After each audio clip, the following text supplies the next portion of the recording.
I'm very disappointed in the way that my daughter with special needs was being treated at a certain school. Shall I say the school's name? Anyway, the special education teacher and the school student service coordinator of this school used to see. In the first place, someone in the main office impersonated the student services coordinator by responding to her name whenever I looked for her. When I finally met her, she was a different person to the point where they, the special education teacher and her, looked at me in a weird manner and then at each other and smirked at each other. I told the student services coordinator to explain to me why did they all do that to me. She said she'll explain after the meeting we were having that day about my daughter's education, but I never had an explanation. So I let it go. Then, by both of them cornering me after getting a call from the special education teacher that he wanted to talk about my daughter's education and telling me that my child cannot have bus transportation services not unless she goes back to her home school, per se crafting a fabrication that my child is not able to have special school bus transportation despite that she is in a wheelchair if she does come back to this particular school I'm talking about. I've been asking to see the student services coordinator for so long since I was advised by the healthcare providers that my daughter sees in the rehabilitative services of a certain hospital to work with my daughter, and that she should be psychologically tested or observed by a psychologist so that we could find solutions to help her overcome her tantrums since she can't communicate properly. She's very vocal, but she doesn't talk. Anyway, students like my daughter should have special accommodations when it comes to her education. My child has been going to this school since she was 3 years old after she was let go from the early intervention program. I haven't had problems. I haven't had problems up until there was a new teacher who took over my daughter's class. Well, this other person, the vice principal, also handed me originally 11 rules where he used intimidation, which set fear in me that if I don't follow these rules for visitation, I am free to take my child wherever I want to go, which he literally, said. But if I were to use it per se in due process, it would be hearsay, which almost gave me a heart attack because I would not know what to do despite with all of the problems I'm having with her when it came to her academics and dealing with the unclear guidance of her teacher. He also mentioned to me that when I take her to another place, like say to another school, it is up to me to tell the other school officials that what I want them to do with my daughter. Is that the proper way? I mean, isn't there supposed to be whatever she was doing at this particular school, it would be sent to another school? But anyway, he is very vague and I can't understand this dude. Anyway, where was I?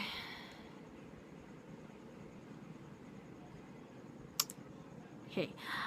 Well, I thought, going back to those 11 rules, I thought I lost these rules when I asked my cousin to help me understand these rules.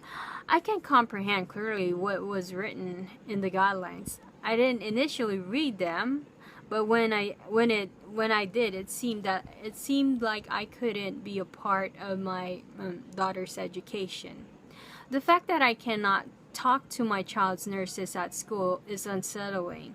However, I found those rules after I asked the vice principal for another copy. He did give me another copy, but he eliminated the 11th rule. Don't you think, well, don't y'all think that's kind of funny? I believe I was the only parent who was given these rules. I felt that the fact that I was a Filipino and was judged to be uneducated due to my appearances, and that they were all the special education teacher, student service coordinator, and the vice principal of Japanese descent, I was discriminated upon. Why I feel this way?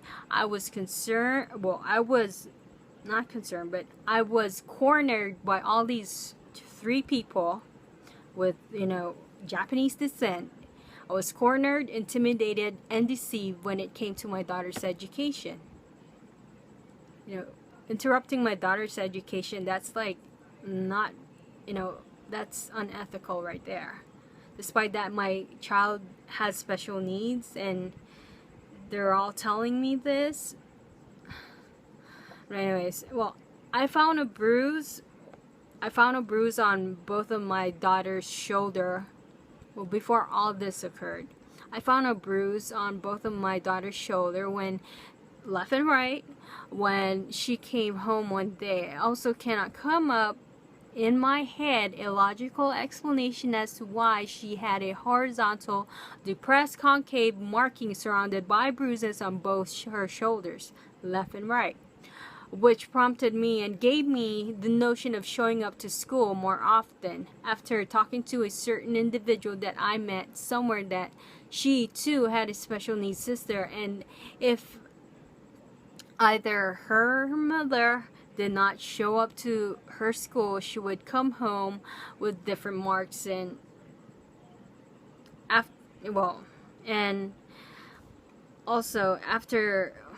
before this incident, I also got the notion because the school bus driver aide of a certain bus company has told me, after dropping off my daughter to the house, that one of the teacher's assistant said that my daughter should not be treated with favoritism and like a relative by nurses that take care of her.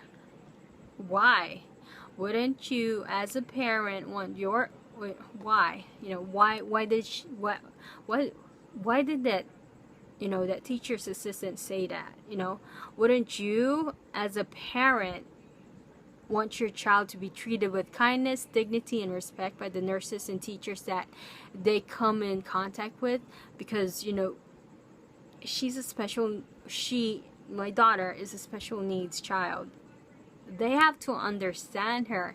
They went through all this training in special education school, but still,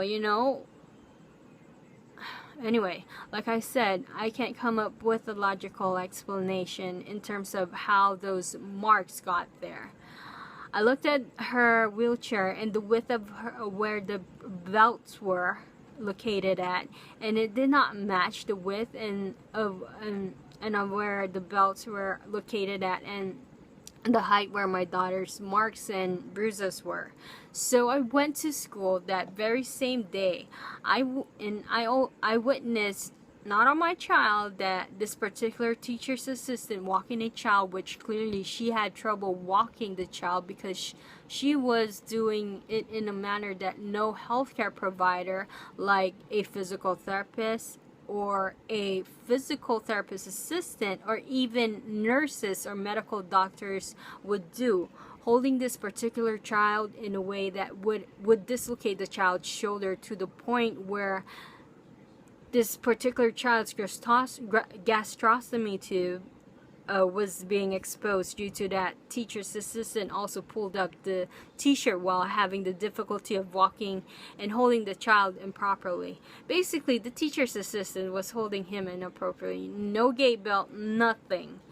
I picture my daughter being held the same way since she is from the same class. That is why I got the notion that she was the one who had the nail-like she was the one who put that nail-like horizontal concave depressed mark surrounded by bruises on both my child's shoulders. Superficial marks found on top of course the muscles and bones. The skin should those superficial marks. Show those superficial marks. Anyway, in previous times, I don't know, I can't recall, but I remember I've told the special education teacher once that I do not know anything when it comes to situations where it concerns my child's educational needs because I am a first-time parent of a special needs child. Well, guess what? He used that opportunity to deceive me along with the student services coordinator. He also mentioned that whatever is being done at school, he does not want me to teach at home, to teach to my daughter. He also mentioned that he also didn't want that as a parent that I shouldn't do the same things at home with her. So basically, if he wants that for his children, by all means, his children, his kids are all normal, by all means, do not teach me how to be a parent, because all your kids are all normal, and it's just, it's unsettling. Anyway, here's my thing. The problem in today's society when it comes to power and institutional organization, such as being part of something big like a union that is supported by even a bigger arena like the Department of Education, give these so-called nonsense individuals to act in a manner so vile that they don't respect others.